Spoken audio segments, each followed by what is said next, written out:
Hello everybody, Incon here, coming at you with a general building guide for Deadlock. Now, we will have individual character builds for the different heroes at some point, and right now we've got about 8 different builds or so for the heroes that we're extremely comfortable with that you can find by just typing in Incon in game. Heroes like Grey Talon and Vindicta and such that we have a lot of games on. You'll be able to find those builds by looking in game if you want to, but this is more of a general philosophy behind your builds that you can use for any character because it's going to be more about the thought process that go into the actual builds.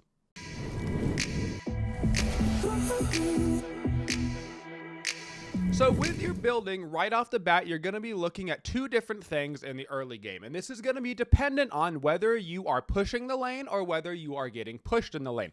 If you're pushing the lane, which we're going to basically consider winning the lane, it means that you're going to be typically looking for offensive items first. So for example, here on Grey Talon, I go right into a hollow point and also into a mystic burst because we are pushing their lane so much. We are actually looking for increased damage at this point to try to get those kills. Kills are more important than ever right now in Deadlock. They increase the amount of souls that you get throughout the entire game, including the early game, which means being able to get a kill or 2 can be several hundred souls. And if you get a couple of kills, we're talking several hundred more souls than it was previously to get you an extra lead. So because we're pushing right now, we are looking for aggressive items. If we were getting pushed here, these first couple of items would be something like a healing right, something like an extra regen, in order to make sure that when we are passively waiting behind walls, waiting for the farm to come to us, we're going to be at full HP.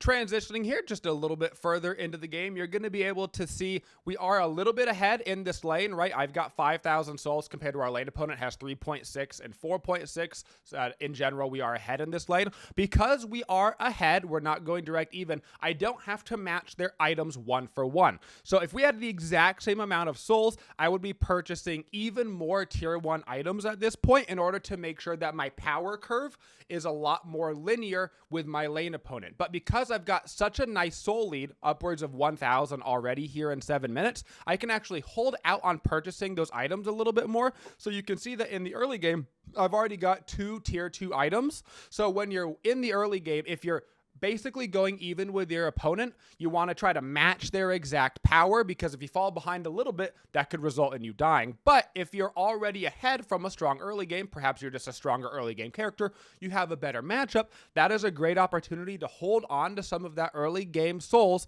and wait until you can get a tier 2 item. Don't wait for a tier 3 item though at this stage of the game. Now we're in about the 12-minute marker of this match. You're going to see the souls across the board are going to start to even out a little bit. 11k, 10k, 11k, 11k, 10k across my team.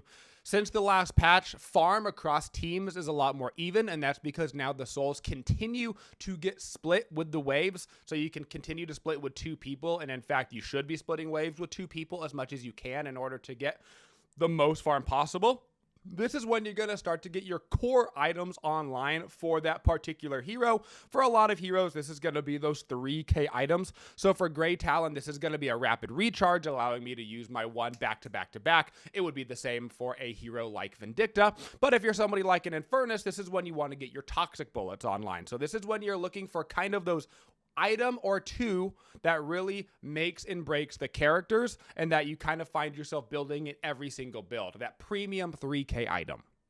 After that, as you start approaching the 15-minute marker, this is when you're going to have what I consider the first big choice within your builds. So up until this point, it's not entirely linear. You know, we've got some choices that we've made, but it is a little bit of a streamlined process, right? We're grabbing our tier 1s until we get ahead, and we grab our tier 2 or vice versa. At this point in the game, this is where you need to make the choice. Are you looking to continue your mid-game power spike, or are you looking to play for the end game? So if you were a character that was going to, say, get a ricochet for farming the camps, this would be a great time to get so. If you're like a Haze or an Infernus and you're looking to just AFK farm your brains out, if you could get it online by now, you're gonna get a massive soul advantage. Just make sure you actually group up with your team to use it. If I'm somebody like Grey Talon, this is when I'm really looking to push that mid-game burst.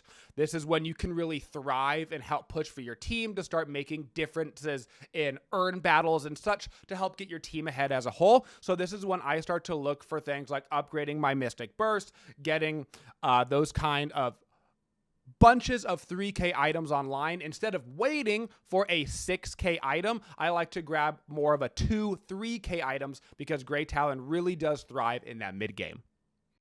Around this time, around the 15-minute marker, this is also when you really need to start considering counter items. So earlier in the game, you're going to be looking out for items like a slowing hex, a 1250 item that's got good counter potential. You want to be looking out for that, but this is the stage of the game where you're going to start to see items like knockdown being bought. It's going to be the stage of the game where you start to see specific counter items for different characters really coming online. And because of that, you need to be aware of your enemy's builds. This is a great time in the game to specifically, when you're like on a zip or something, going back to base real quick, look at your enemy's builds, particularly those characters that are going to be looking for counters. Look, I'd be looking at the Mo this game. I'd be looking at the Dynamo, because the Mo and Dynamo I know are going to be the types of characters in the Shiv that are going to be looking to get those counter items for a Grey Talon. Less worried about like the Haze and the Vindicta in this situation, because they're not going to be so much worrying about countering me so much as they're going to be worried about getting items to stop themselves from getting countered. So this is where I'd be looking for items like Ethereal Shift if I needed to. It'd be where I'd be looking for items like a debuff remover in order to get that knockdown off of me. So you start considering your counter items or your counter items right around that 15-minute marker when you're also making that choice about getting your 6K items.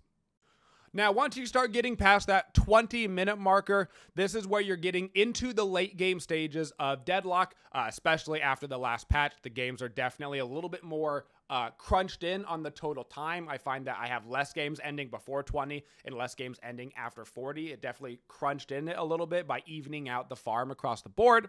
But this is the stage of the game where you're definitely going to be buying those 6,000 soul items.